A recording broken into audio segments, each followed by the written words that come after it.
What makes a man great? Some men are born great, others have greatness thrust upon them. But one man simply clenched his fist and punched greatness repeatedly in its primarily conceptual face until it relinquished its greatness like lunch money to a bully. This is the story of a man respected by kings, tolerated by fleet admirals, and feared by donuts across the world because he will eat them. This is the story of the greatest Marine to have ever lived.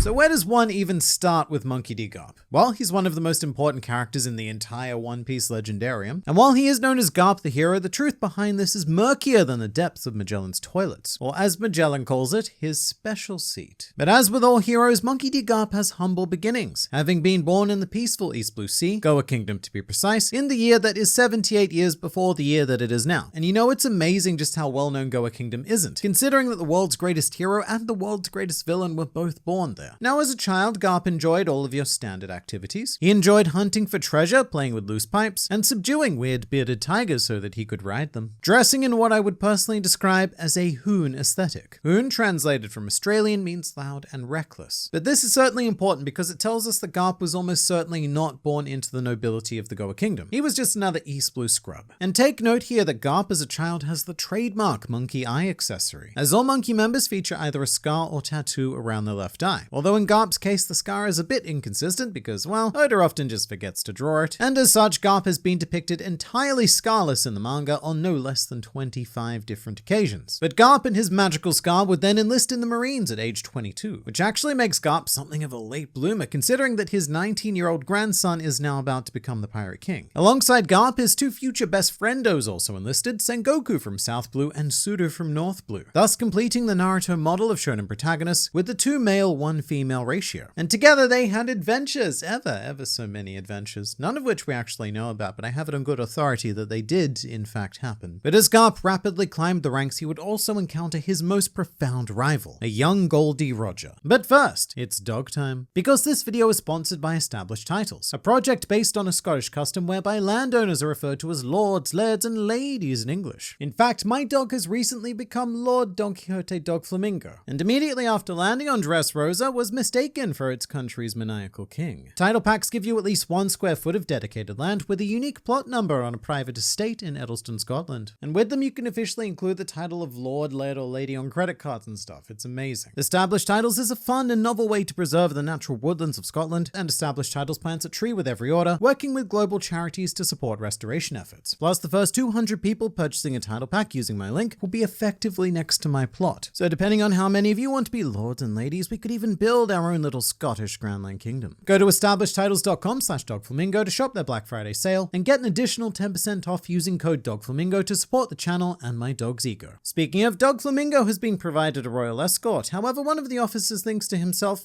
something isn't quite right here. So do that thing, but for now it's back to you. Me. But as Garp rapidly climbed the ranks, he would also encounter his most profound rival, a young Goldie Roger, the man who would inevitably conquer the Grand Line and become the world's first pirate king. That took a while though, like quite a while. And in the meantime, there was some big stuff that happened between now and then, or I suppose then and then. 18 years after Garp joined the Marines, the planet would face its greatest crisis. A pirate known as Roxty Zebek, in an event best described as somehow, formed the most powerful crew in history, and probably the future as well. This crew included Edward Newgate, Golden Lion Shiki, Charlotte Linlin, and even a very young Kaido. Together they were the Rocks Pirates, and they were unstoppable. Which was unfortunate because it was Garp's job to stop them. Rox's mission was to cripple and usurp the world government, thus making himself the king of the world. And he would have done just that if not for this meddling Marine. The critical moment that changed history forever occurred 38 years ago on an island called God Valley, an island that today has completely vanished. So we don't know exactly where in the world it is, but we've narrowed it down to somewhere around here. God Valley was likely a settlement of world nobles, upon which Rox launched a brutal and merciless attack. However, standing in his way was an unlikely alliance of Monkey D. Garp and his piratesome rival Goldie Roger. Together they fought and defeated Rox, but I'm afraid that's all we know because the historical records of God Valley completely ceased there. The island vanished from reality, and nobody who actually witnessed it has yet been brave enough to reveal the mystery behind it. But it was probably this guy using this thing. In any case, Garp was awarded an award, and there was maybe a parade where all the Marines went, yay! And after defeating Rox, Garp earned his epithet as the hero of the Marines, which is interesting because not only was Roger's involvement covered up, but eventually the whole incident government itself was covered up, which means that the whole world accepts that Garp is a hero, but almost nobody knows exactly why. So I imagine that most conversations surrounding this topic go a little something like this. Hey, why exactly is Garp a hero? Because he just is, Steve, you fuck. But even though Rox was defeated, the threat of piracy only increased from there. Garp's work was far from done as he chased pirates from point A to point B, and even assaulted one with a point E head. That was Don Chinjiao, by the way. And Garp smacking him in the old noggin would go on to directly trigger a series of events, whereby Chinjiao's grandson would go on to marry a literal bombshell. This is also where Garp would own his second epithet, now becoming known as Garp the Fist. And look, as a pirate, I think the very last thing you want to hear is that you're being chased by a man known as the Fist. One of the more notorious pirates who managed to elude Garp during this time was Shaki, a former empress of Amazon Lily and alleged future wife of Dark King Silvers Rayleigh. I say alleged because it's vague and tricky and no one cares anyway. But the typical Garp-Shaki encounter went a little something like this. Halt, you evil bad person, for I am Garp the hero and you are Pirate the Zero. Surrender now or else I will do things. Nah. Damn it, she got me again. Despite that, Garp was a very successful Marine during this period. He was even promoted all of the way up to the rank of Vice Admiral and even offered the position of a full Admiral. However, he declined because Admirals are under the direct command of the World Nobles and nobody wants to be commanded by this guy. Meanwhile, Bestie number 1 Sengoku did go full Admiral, whilst Bestie number 2 Suru also rose to become a Vice Admiral, primarily through her powers of being able to do like really good laundry. That's literally her devil fruit. She can turn her opponents into laundry and sort of like scrub the evil out of them. It sounds stupid, but it is surprisingly powerful. During this period, Garp's rivalry with Goldie Roger heavily amped up, and it's even been implied that Garp often had the upper hand over Roger, managing to corner him on numerous occasions, but Roger, much like a well-lubed otter, always managed to slip out of Garp's grasp. So I imagine that Garp was just as surprised as anyone when Roger voluntarily turned himself into the Marines. By this time, Roger had found the hidden island of Laugh Tale, become the Pirate King, achieved wealth, fame, and power and all of the other things, and seemingly decided just to throw it all away, because shortly thereafter he was scheduled to be publicly executed. As someone known as more of a global villain, Roger's encapsulment elicited a wide array of responses. Some people were thrilled, some people were distraught, and others were a bit of both, such as Rock's alumni Golden Lion Shiki. Shiki was the emotional equivalent of a black and gold party mix. Lots of variety, but all of them bad. And so he launched a one-man invasion of Marineford, fighting both Garp and Sengoku and destroying half of the Marine headquarters before finally being overcome. An event which to date still holds the title of greatest tantrum ever thrown in One Piece. Big Mom doesn't even come close. But prior to his execution, Garp would visit his rival in prison one last time, at which point he was hit with an unexpected proposition. Garp, my oldest friend. I'm not your friend, Roger. We've been through this. My friend, I need a friend favor. I need you to raise my child. I don't think that's a good idea, Roger. You're right, Garp. It's not a good idea. It's a great idea. Well, why didn't you say so before, you silly son of a D? I'll do it. I, Garp the hero, will become the world's greatest parent.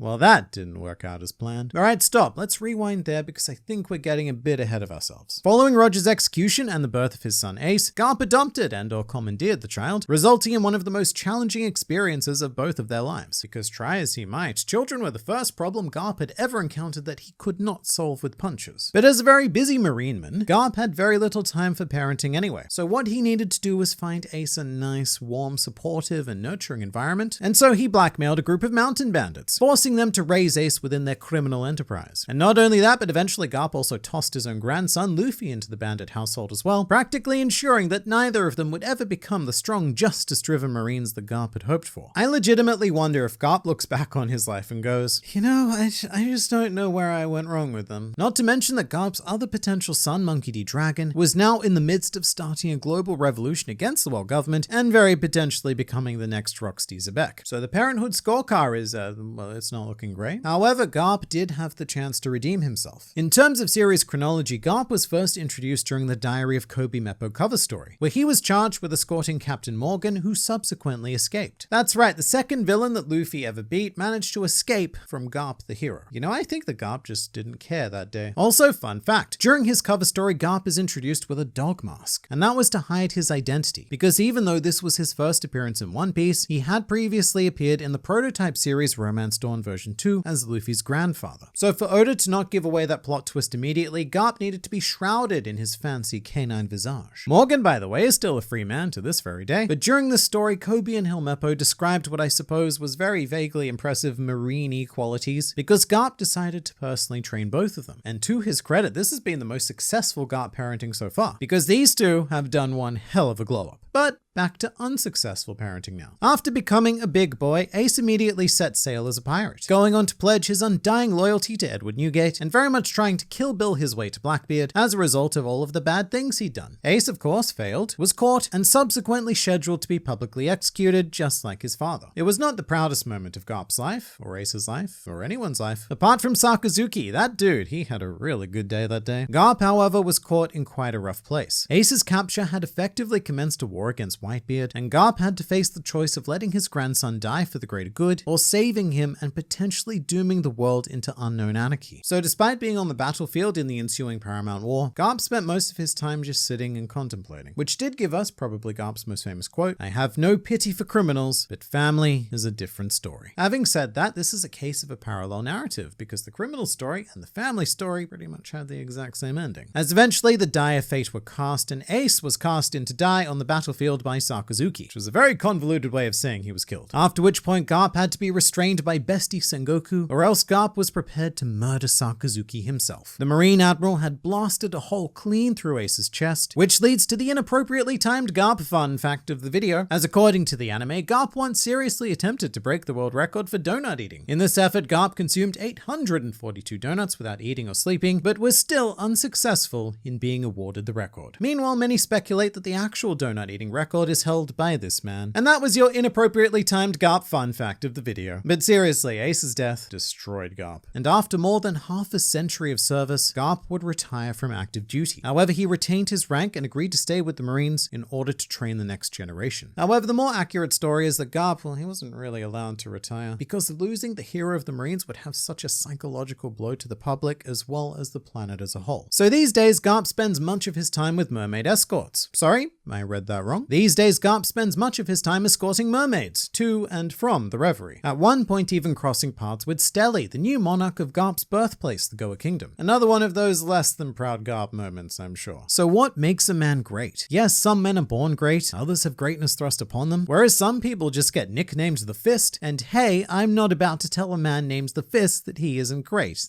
That sounds like a not so great idea. But Garp the hero is someone who exists for the benefit of the world. The idea of an unbeatable hero is there to make people feel safe and have faith in the world government. But the reality of Garp is much more complicated. He's a man who has always done what he thought was the right thing to do. Whether it actually was or not is a different question altogether. And the only thing about Garp that is not open for interpretation is that this dude once ate an ass ton of donuts.